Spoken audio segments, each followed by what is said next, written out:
All right, thank you very much. We've got a little bit more on this program because before I let all the panelists go, I want to bring up 3 commitment makers who are going to be joining us on stage. I'd like to call up, I believe they're in the audience, Ruth DeGolia of Mercado Global with her commitment, Fashion Forward, Changing Global Sourcing Practices. Please come up on the stage. Also, Chid Liberty of Liberty and Justice with his commitment of Made in Africa, Jobs for Women and Girls. And Doug Guiley of West Elm with his commitment of Rehumanizing Retail, Scaling Artisan Production. Let's give a round of applause to the commitment makers.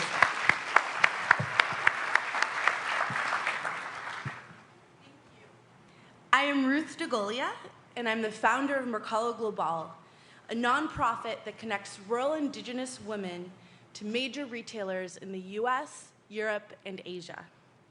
Today, we commit to bringing our model to 8 additional communities in rural Guatemala and to recruiting more retailers to the socially responsible sourcing movement. By doing this, we're helping companies do good while also doing well, and we're helping more women artisans break the cycle of poverty in their communities.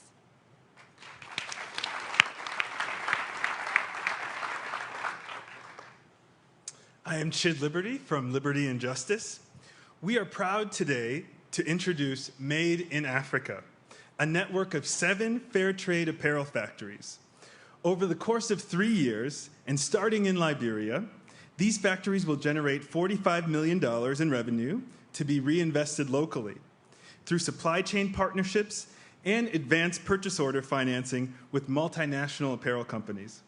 This network of factories will implement a sustainable and scalable model that will create over 1,800 jobs for women and empower over 9,000 individuals, serving as a launch pad for expansion through the African continent. Thank you.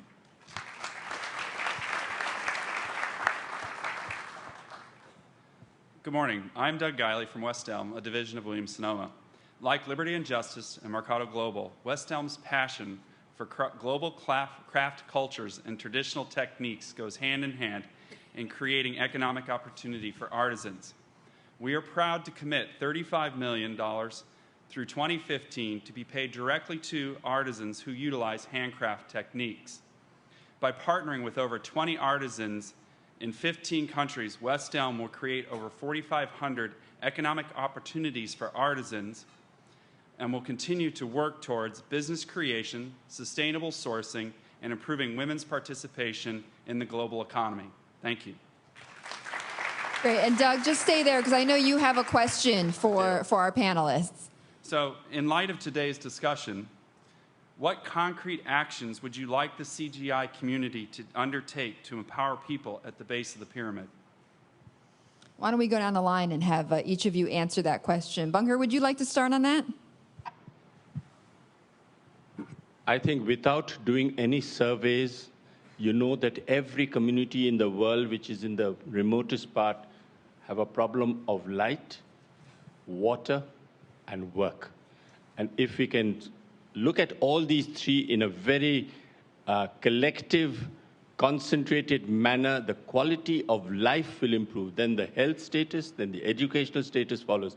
But work, light, and water for us is the most important solution if we can find it, low cost, community-based, down to earth, for the people living on less than $1 a day at the base of the pyramid.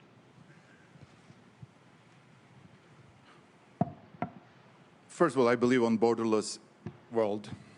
I think sharing the best practices, is it sharing best practices from India, sharing best practices from Vietnam, understanding what the success story is there, it's very important to empowering them and showing them. Africa is an excellent example, actually. Getting 7 countries together and sharing the entrepreneurship within Africa has been, and we as in Western countries see Africa as Africa. We could see as a country, it's not. It's 52 countries there. And these guys put that together as one opportunity to share that. The second thing which I would add is that it's all about education. I am committed on the education. I think it's the education will solve also long-term, maybe short-term, you have the point, long-term the water issues, the food issues, the light issues. So I am very committed, and we as West Union are very committed on education. Professor? One could mention many things, but to be extremely concrete and stay in the theme of these panels, I would recommend supporting the effort to scale up the ability for the very, very poor to take the first steps to be able to one day reach organization like yours. So I would recommend supporting programs like BRAC in Bangladesh, Bandan in India, and many other organizations around the world of supporting the ultra poor with cash transfer, with asset transfer and training. Well, I work in the emerging market and in 17 countries. I see lots of initiative around, and there is no harmony between them. There is no, and sometimes in other countries it's too much to digest. I believe CGI could help in that by studying each market individually with their problems and trying to address each market by its own problems. All right, well, thank you very much to our panelists for a fantastic discussion, to our commitment makers as well. Thank you to CGI for asking me to host this panel. Enjoy the rest of your sessions today. Thank you.